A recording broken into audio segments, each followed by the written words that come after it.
‘Yanci ya fi kuɗi. Littafin abokin fira kashi na 1 wallafar Dr. Muhammad Mansur Ibrahim Sokoto wanda ni Muhammad Zaharuddin Usman na karanta. Labari na 9. ‘Yanci ya fi kuɗi. Wani alhaji ne yake tare da iyalansa kuma yana kiwon irin tsuntsun nan mai yawan surutu wanda ake kira aku. Aku a cikin keji yake, amma kuma babu irin nau'in abubuwan jin daɗi da alhaji baya sayo masa. Ana haka wata rana ya tashi tafiya ƙasar Indiya. Sai ya nemi kowane mutum daga cikin gidansa ya faɗi abin da yake so ya sayo masa idan ya tashi dawowa. Suka zo kowa ya faɗi irin tasa buƙatar. Har alhaji zai tafi sai ya ce ai ga aku nan bai faɗi tasa buƙatar ba. Aku ya ce, ni babu abin da nake son ka sayo mini, amma ina da ‘yan uwa a can. Ina son idan ka haɗu da su ka ce ina gaishe su, kuma ka sanar da su halin da nake ciki. Ina nan lafiya lau. Alhaji ya yi sallama ya tafi abinsa. A cikin tafiyar tasa kuwa, cikin ikon Allah, sai ya ga wani babban gandun daji, babu abin da ke cikinsa sai tsuntsayen aku. A nan ne ya tuna da wasicin akunsa.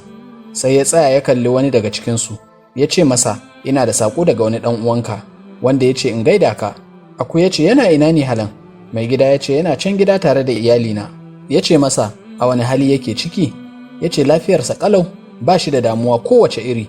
Duk mutanen gida kowa yana son sa, kuma har ma mukan zauna mu yi fira da shi. Aku ya ce, halan sau nawa yake zuwa gidanku ne? Ya ce, ai a cikin gidan yake, baya zuwa ko ina. Aku ya ce, baya zuwa ko ina kamar yaya?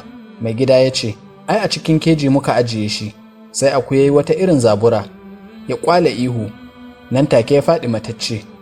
Alhaji ya damu matuƙa da abin da idonsa ya gane masa. Ya haƙiƙance lallai wannan ɗan uwan akun da ke gidansa ne, kuma ya gane cewa baƙin cikin halin da ɗan uwansa ke ciki na rashin ‘yanci da ya samu labari ya zama ajalinsa. Da Alhaji ya dawo gida, ya raba ma kowa tsarabarsa. Aku ya yi masa sannu da zuwa, ya ce, ina fatar ka isar da saƙona. Alhaji ya ce, lallai haƙiƙa na isar da saƙonka, amma kam sam ban ji daɗi ba, da na sani da ma ban isar da saƙon naka ba. Aku ya ce, me ya faru halan? Ya kwashe labari gaba ɗaya ya faɗa masa. Jin haka sai wannan aku ya yi irin wancan ƙyallowar da ɗan uwansa ya yi, nan take ya faɗi matacce.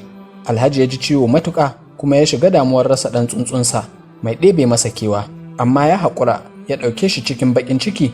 Shi da iyalansa suka kai shi cikin wani juji suka zubar da shi. Juyawar Alhaji ke da wuya, sai aku ya miƙe ya da gargaje ya gyara fuka-fukansa yana shirin tashi. Alhaji ya waiwayo ya ce, haba ɗan tsuntsuna, menene haka kuma? Ashe ba mutuwa ce kai ba? Aku ya ce masa, a'a, wannan sakamakon tsarabar da ka zo mani da ita kenan. Wancan tsuntsun ma da ka gani a ƙasar Indiya ba mutuwa ne yayi ba, ya dai baka saƙo ne ka isar mani yadda zan yi in samu ‘yanci na. Yanzu kuma alhamdulillahi kaga tafiyata. Na gode da duk alheran da kuka yi mani, kai da iyalinka. Sai wata rana ya tashi ya bar Alhaji da iyalansa da salallami. Darussa. Allah mai yawan hikimomi ne cikin halittunsa. Kada ka raina hankalin wani, ko da a cikin dabbobi sai a samu wanda zai saida ka. Babu wata ni'ima a duniya da ta kai ‘yanci. Duk jin daɗin da babu ‘yanci a tare da shi ragagge ne.